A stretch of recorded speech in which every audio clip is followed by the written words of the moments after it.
everybody. My next guest is a very talented actor who's appeared in numerous films, including Sideways and American Splendor, just to name a few. Now you can see him in Cinderella Man. Please welcome Paul Giamatti.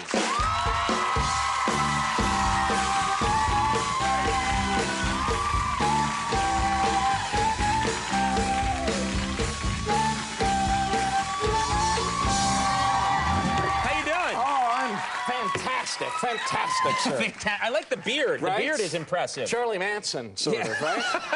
New Manson family That's look. nice. Thank you, sir. That's great, yeah. Yes. It looks good. I can't get a big beard like that. That's nice. Bursting with testosterone, sir. Well, that's just what I like to hear from my male guests. Thank you. But you have erectile dysfunction. I can help you. Spokesman, yes. Now, first of all, a lot to talk about here. This movie, Cinderella Man, I saw, and this is an intense movie. First of all, of course, Russell Crowe, if anyone doesn't know at this point, is playing Jim Braddock, famous boxer. Yes. And you're playing the Joe Gould, his trainer. Yes. His trainer and manager, I guess, jack of all trades. His feisty trainer. His feisty trainer. I like how you act out feisty. Feisty trainer. All right. Yeah. And you're really in there, like, working with him very intensely with Russell Crowe in this movie. Yes, I had to, the first time I met him, I went in and met him, and he spat his mouthpiece into my hand. Right. So I had a handful of crow spits in my hand, and then I had to rub his chest, rub the sweat.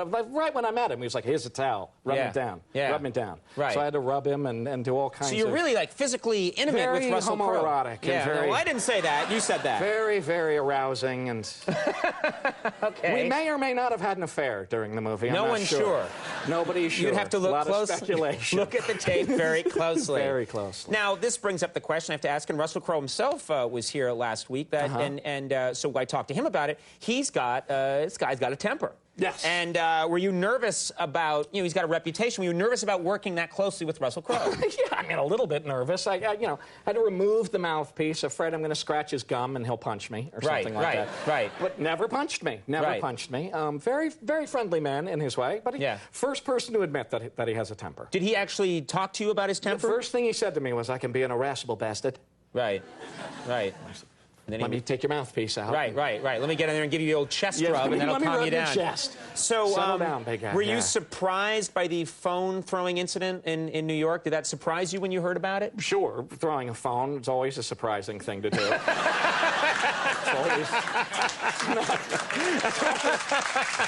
Yeah. Typical behavior. See, you were surprised by it. I was not as surprised when I saw this clip from the movie. Take a look. Okay. Oh. Stick with it. Stick with it. Listen. Jimmy's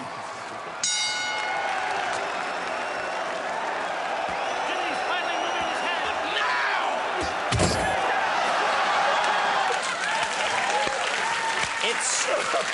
It was all foreshadowed. Do you see? Yes, and it was a period phone. It was a rotary phone. It was a rotary phone. Those things hurt, man. Because it was from the 30s. You can't have a cell phone in the 30s. No, you're absolutely right. God, you're Great attention to detail. Very well made. Very well made. But did you? I mean, you're an actor. It's a stressful job. Did you ever lose? Has this made you want to lose your temper ever and throw something? No, but it makes me think that it'll maybe give me a leg up, a boost career-wise. So, yes, I hit my doorman with my shoe the other day. Went absolutely nowhere. I didn't hear anything about it. I took the little TV and I hit him. And didn't seem to work. No, nobody cared. It's all how you do it. I think it really is. It's all how you do it. Now, you're a trainer in this movie. Yes. And what are you doing there? Stop that. There's a lot of adjusting going on tonight. No, you see Heather Locklear around here? I did. I was amazed. We'll leave it there.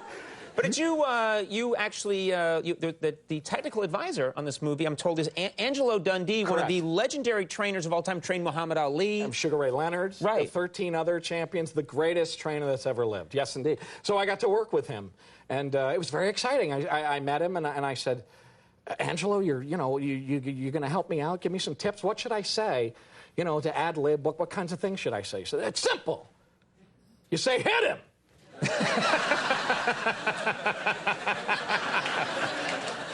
I was like, oh, good, hit him. I got that. Right. I said, is there anything else I should say? Sure, knock him out.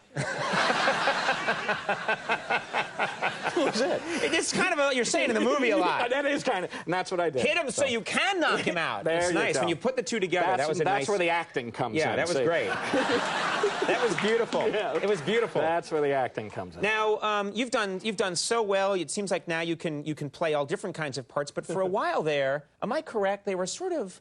It felt like Hollywood was typecasting you a little bit as the geek computer hacker guy. Is that fair? Is that fair? Yeah. Was that what they were doing for a little They were bit? trying to do it to me, but not me. They couldn't pin me down like that. No, sir. Right. Thank you. They wanted me to be that guy, the kind of, you know, like a Fanta soda and a ring ding, and like, you know, it's, get out of there, man, that guy. That guy. But I didn't agree to that. Yeah, I did it a couple of times. You did it a couple of times, and then you wriggled out of that. Then I wriggled out of it into... The line is always, get out of there, man. I don't know why. I don't know they're why. right behind you, man. Something like that. Terrible. But you've gone on. Now you can play all these different parts. And I try. Well, no, but I thought, you know, Sideways blew everybody away, and I know that that's changed your career. You're doing well. And Sideways, here's what blows me away about that movie. A small movie, it comes out, it has this huge impact, and it has changed the wine industry. Pinot Noir, because your character loves Pinot Noir and gives a speech about it, the sale of Pinot Noir is up 33% in this country. And I think Merlot, because you deride Merlot, has gone into the basement. Dove. Yeah. So there's Merlot hitmen hired. Who are angry at you. Angry at me. There must be wine people who have an axe to grind with you. Yo, I'm sure there are, but I'm thinking maybe I should, you know, maybe there's money in this. Maybe I should cut out of the showbiz thing. Right. And, you know, get a big, like, giant grape costume or something. And, you know what I mean? Something like that. Travel around to wineries. Right. Very nice. nice. The Orson Welles thing. Sure, why not? And be a spokesman for wines. Why not? That would be a great idea. Yeah. I played an alcoholic, and now I can be a spokesman for wine. That'll go over really well with people. I know, People will like that. But also, it feels like you have this power now. In a movie, you could I have say, incredible powers. You know, I hate French toast, and suddenly French toast everywhere will take a nosedive. Right. I'm going to say that. Or in a movie, man, Conan O'Brien, he's the guy, and then, right? We're buddies? Absolutely, sir. It's going to happen. I've got you. Gotcha. I gotcha. Now, we have a real clip here from Cinderella Man. Okay. No phones added to this one, I promise you. All right. Tell people what's happening here. I believe this is after he wins a major bout. It's his sort of first comeback bout, and I didn't expect him to win. Right. And what's amazing about the movie is it's a true story, and Jim Braddock had really no chance. He was out of the business. He was washed up old guy. And he was literally, his family, they were starving, the heat's turned off, and he manages to get this incredible chance, and no one thinks he's going to do it. No. And, including me. Yeah, Cinderella Man. Let's take a look at this clip. I want you at my corner next time. Thank you, sir. Thank you. Cinderella Man is in theaters now, and I love it when you come on the show. Thanks for making time for us. Paul Giamatti. We'll be right back with Caesars. We'll see you in a second.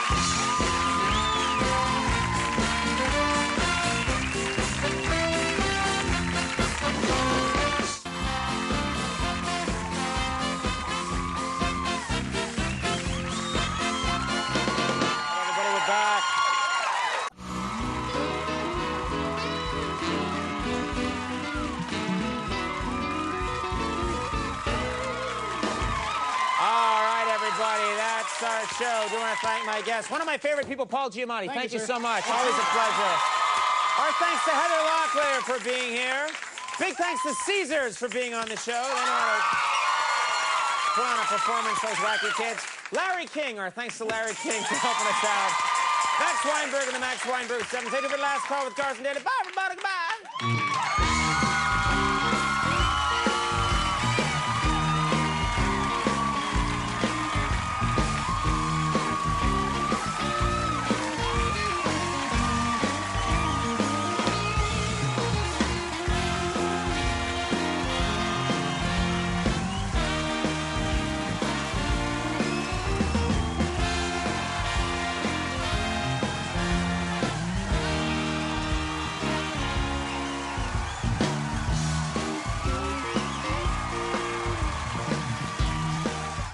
Wichita Falls, you're on the air.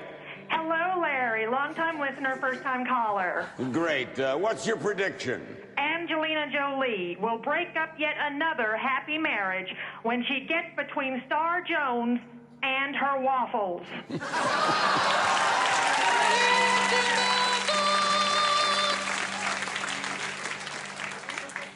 Larry King will lose his endorsement deal with Welch's grape juice when it's revealed King hasn't had juice in his grapes for over 20 years.